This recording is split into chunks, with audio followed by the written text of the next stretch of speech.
Riwruok makedo ne ratiro mar jopuonj NAT bade masuba e kaunti ma Homa Bay dwane piny owacho mondo mi odew jopuonj e skunde mayudre gwenge mag Suba kendo chulgi omenda ma balang' mano ma imiyo jogo matiye kuonde mang ngima teke kata motisi ni hardship allowance. Kaka jafwambo maro e kaunti ma Homa Bay Ali Abich leronwa tend riwruogno mar NAT bende dwane sirikal okasre gi chudo mano mar jopuonj mano orito penj madongo ma higa mokalo.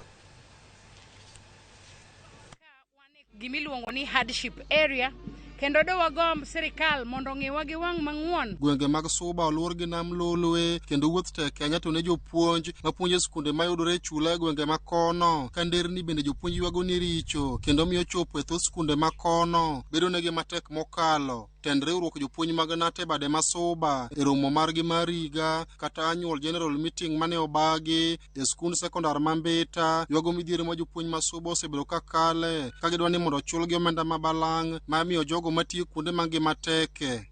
Jopuonj wa hinyore kaluwore gi nderni maricho, kaluwore skundewa, thoro skundewa ka nitie moro miluongo ni Kinchororio makata mandara machope sikunde no kende onge. Wakwayo sirikandwa mamalo wan gi islands meke waka dhi kuondego tek, accessing gode mane islands gi tek. Ne wakwayo ni ka giyie Suba North, Suba South, Suba Central te moriwo jopuonje te masuba mondo mi hardship allowance. Bende gikwayo sirikal kawo kale bad migawo mar somo mondo med kwand jopuonj e thoth skunde masuba magiwacho ni kod nok mag jopuonj kalore kod ngima matek e gwenge makono magoyo chuny jopuonj. Wakwayo ni sirikal sasa mandiko jopuonj omiwa jopuonj mang'eny maloyo other areas.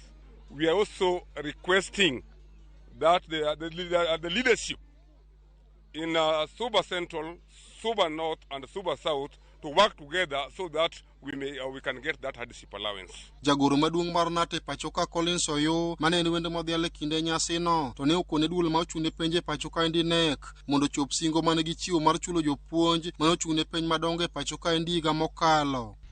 I walked into the NEC offices 2 weeks ago just to make a follow-up of the letters that we wrote to NEC. Our teachers worked, supervised exams, and also invigilated.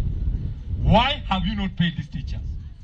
We are recommending as Kenya National Union of Teachers, if these teachers are not paid as per what we were told by end of July, teachers tafadhali, don't present yourself to invigilate exams this time around. Romo mar higa mag jopuonj NAT bade masuba no be noyuore gi seneta ma Homa Bay Moses Kajwang' kod jagoro bad migawo mar pie pachoka Midusa Samuel Alema. Right now the strongest union remains the KNUT. Unions like KOTU have been dismantled because every time they are flirting with governments, thinking that government can be your friend. Governments are never friends of workers. Please take back your role in the society. Take back your role in the society and guide the society and enlighten the society of what the government is doing. Ali Abich, Ramogi TV, Homa Bay.